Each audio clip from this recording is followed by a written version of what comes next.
What's up, tribe? How you guys doing? Go ahead and hit that subscribe button. I hope you like this video. This is your review for RuPaul's Drag Race Season 13, Episode 12. Now, remember a few episodes ago where, I can't remember who it was, but somebody was telling us Utica is not who you think she is. Utica's one way when the cameras are rolling, but when the cameras aren't rolling, she's a totally different person. And it was this whole thing between her and Olivia, where she told Olivia to her face that her snatch game was good, but then behind closed doors, she was talking trash about Olivia's snatch game. You remember that? Yeah, we saw that this episode. We saw that Utica this episode, right? I think we've seen glimpses of it, but we saw full blown this episode. So the ladies come back. Utica has just sent Tina Burner home, and Utica she starts off talking about how bad she feels and how she's I mean, literally sound like she's almost on the verge of tears, talking about, I feel so bad because I think she deserves to be here more than me. And then I guess she didn't get the reaction she thought she was gonna get from people, so then she switched and was just like, yeah, but I slayed that lip sync, and I just okay. And then in her confessional, she even started talking about being a lip sync assassin. Ma'am, no ma'am. First of all, you are nobody's lip sync assassin. Let's be very clear. Nope. Do not besmirch the names of those who came before you who are lip sync assassins, because you are not. And I was just like, oh, okay. I see it. I see it now, right? And who was tight the whole time? Candy. Candy was like, because Tina was her Judy. Tina was her good Judy, and she was not happy. One, she wasn't happy because she didn't agree. She didn't feel like Utica won the lip sync. And two, it was her friend. So even if she thought Utica won the lip sync, she wouldn't have been happy about Utica winning the lip sync. You know what I'm saying? So we find out the mini challenge is a new palette for Anastasia Beverly Hills, and the ladies are being paired up, and it's like they're doing this. One lady is getting her face done, the other lady is sort of a blind. They're just behind them with the hand, and it's actually quite hilarious. And so the pairs we had, let me go to my notes. Oh, those are my notes. Utica got Mick. Oh, see, I can't read my own notes. Utica got Mick, Simone, Olivia, and Rose and Candy. And it was funny. It was really, really funny. They had to go through this whole thing where it was like a product placement where they were selling, where they were selling the makeup, and they, it was funny. I mean, it's hard. It was really funny. Candy and Rose did really well. I thought everybody did really well, but the winner of the mini challenge was Rose and Candy. Now, the big thing on this episode was how Candy has not won a maxi challenge yet. And I think Candy's won like 3 or 4 mini challenges, but she hasn't won a maxi challenge yet. And now that Tina Burner is gone, she's really the only girl left that hasn't, because her and Tina were the only two that hadn't. So now she's the only one that hasn't. And so that's like a whole nother level of pressure for Candy at this time. Now, I've been up and down with Candy. I know for a couple of weeks I was ready for Candy to go, but I was here for her. I think last week I was okay with Candy last week, except for that runway. But this week I was kind of here for her too. So this was a nice girls roast. Again, remember, you guys, we're limited because normally for the roast it's like a whole full on audience and all of that good stuff. But again, we definitely limited because of COVID. So it's a nice girls roast. So they have 3 of the former Miss Congenialities to come back. We have Heidi in Closet, who y'all know I absolutely adore, Nina West, and Valentina. I said Valencia, Lord. Valentina, okay? And so they're doing a roast, and the guest judge this week is Lonnie Love. So when it's time for the ladies to go through their jokes, they're working with Lonnie Love and Michelle Visage. Now, in the workroom, because Rose and Candy won, they get to pick the order. And so Rose decides that, Candy wants to go first, because Candy is like, I feel like I know she's like, I know I may not be good on my feet. So if I start off, I can stick to my script. I can kind of set the tone and do my own thing. And I thought that was a really good idea. And I thought that was really good at being self-aware at strengths and weaknesses. Candy is like, listen, I know I'm funny, but I'm funny with my own jokes. I'm not funny on the fly. I'm not always good at ad-libbing and playing off of what the person did before me, and if the person before me bombed and I gotta do, she's like, let me come out first, let me set the tone, and then whatever happens after me, it is what it is. And I was like, because a lot of times they say the first position and the last position are always hard. And so Rose at first was going to kind of push back about being first. She was kind of like, I want to be first. I think same thing with me. And then she thought about it. She said, you know what, Rose? Now is not the time to play safe. Now is the time to push back. Now is the time to come through and show what you got. Now is not the time for me to play it safe. So you know what? I'm going to go last. And that really shocked the rest of the girls because, of course, they thought they were going to be thrown in first or they were going to be thrown in last. They were like, wait a minute. They put themselves in the two hardest positions? So you thought. So the order was Candy, Simone, Utica, Mick, Olivia, and Rose, right? So Candy came through with her jokes. They thought they were funny. She did a really good job. They were here for it. Simone came through. They told Simone, you're thinking too hard. You're thinking too hard, and you're going too deep. Just jokes, hit it and quit it. Hit it, set it up, punchline, get out. Set it up, punchline, get out. Like, she's doing a lot of you had to be there kind of jokes, or a lot of winding up and setting up. And they told her you coming too deep, you're doing too much. And so she was like, okay, all right. Utica was fucking mean. Here's the thing. Roast are no holds bar. And like Ross said later on in the episode, nothing is off limits in a roast as long as it's funny. But there is a line between funny and cruel. And if people feel like you have crossed that line into cruel or into mean, then they no longer are going to find it funny. And the other thing is the person you're making the joke about sort of has to be okay and in on the joke. If that makes sense. If you've seen a roast, really nobody's off. Even if they roasting the person on stage, really nobody is off limits. The people on the panel aren't off limits. The people in the audience aren't off limits. Nobody is off limits in a roast. And honestly, of course they're gonna make fun of whatever. Oh, this person is old. Oh, this person is fat. Oh, this person is. Especially if you're in the right crowds, they can make fun of your complexion. Oh, he's so black. Da da da da. We know that joke don't work for everybody, but y'all know what I'm saying. And so her jokes were just cruel. And the thing is, they weren't funny. And they were trying to tell her, you're doing too much. And it was almost like when they tried to tell her your jokes aren't funny, then it was like she turned it on them. Like they said, Lonnie Love told her something and she was like, because it was something about a Lion King. No, it was a whale joke about Nina West. And it was one of those jokes that was like, okay, it was kind of funny, but it wasn't great. And she turned it on Lonnie Love, like, that was a trigger for you, Lonnie, a whale joke. Lonnie was like,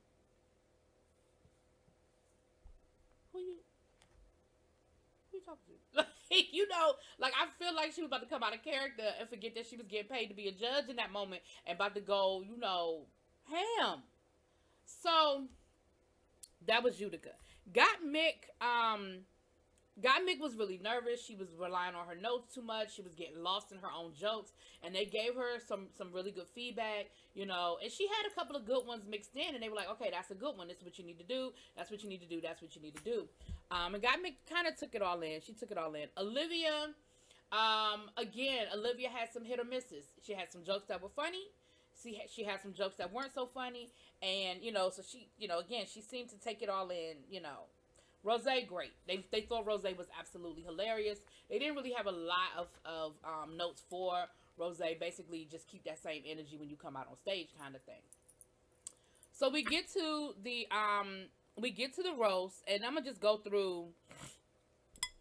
I'm gonna just go through the whole thing. Candy, absolutely was great. Candy was funny. She set the tone. She came through. I laughed. Like when I was sitting in my living room laughing, even after what was edited, it's got to be funny. And Candy was absolutely hilarious. My only, and even her from the neck down, I liked her outfit. Here's my only criticism on Candy this week: her hair. That wig was horrible. That was a Party City down to the beauty supply $9.99 wig. Candy, you gotta step your pussy up. I'm really trying to work with you, girl. I really am. But I and Michelle said the same thing. They loved her outfit. They hated the hair. And I'm just like, girl, like you ain't had no hairspray. You couldn't fluff that thing up a little bit. You couldn't put it like, girl. Oh, Candy, I hated that hair. Simone looked beautiful. She had this bronze evening gown. Her makeup was beautiful. She had like a, I don't know what color that is, wig. It's not red. It's not gold. It's one of those. I'm sure there's a color. I'm sure there's a name for it in the Crayola box. I'm sure there's a color. But it was beautiful. She looked beautiful. Almost like a black Jessica Rabbit. You remember Jessica Rabbit from, Who Killed, was it Who Killed Roger Rabbit? That's what she looked like. But baby, she bombed. Oh, she bombed. Oh, she bombed so bad. She bombed. Let me tell you how bad Simone bombed. Simone bombed so bad, I fast forwarded because I could not sit through it anymore. It was that bad. So I don't even know half of what she said because halfway through, I just had to fast forward because I felt so bad for her because I love me some Simone and it was just bad. It was bad. It was horrible. It was really, really bad. Utica bombed as well. And not only did Utica bomb, she got heckled by Lonnie Love and Rue because she tried to say something about Lonnie Love's comedy career, right? And it was funny because nobody laughed except for Lonnie Love. And when I say Lonnie Love was laughing, Lonnie Love was cracking up. And I was like, oh, she throwing her a bone. She gonna laugh even though that joke wasn't funny. No, because Lonnie Love hit her with a, you laughing at me, but you the one bombing right now. I said, oh. Then she tried to throw a joke at Rue that wasn't funny. And Rue hit her with the middle finger and two middle fingers and with the hand gesture that they had to blur out. I said, you know what? Utica, once again, because again, it's a roast. They expected jokes. They expected people to make jokes about them. Of course, Rue was going to get some jokes. Of course, Lonnie, like they knew that was coming. It wasn't a big deal. But again, it let you know that you crossed the line. Olivia, up and down. Well, I'm sorry, let me go in order. Got Mick was great. Got Mick took the notes they gave her, adjusted them, and she did really, really good. Got Mick did really, really good. And I was loving her makeup, that green, emerald green, smoky eye thing she had going. Beautiful, Got Mick. Beautiful. I was here for Got Mick this week. And then Olivia was up and down. It was okay. But again, she got that same criticism about being too nice. And what she was trying to do, she was trying to be the Betty White. You know, I'm really, really nice, but I'm hitting these zingers. But it didn't hit. It didn't. And the concern with Olivia now is that one liner. I mean, is she one note? She's really, really nice. She's really, really pretty. But can she elevate when it's time to elevate? Is she only just gonna be the nice girl? And whenever I hear that criticism come from the judges, my ears perk up because then I'm thinking, oh, you probably next. Because remember, we down to 5. After this week, we're down to 5, which means top 4 is coming up. And the way it's looking right now, after last night's episode, you in trouble, Olivia. You better take what them judges are telling you. You better internalize it. You better adjust it. And you better move accordingly. That's all I'm going to say about that.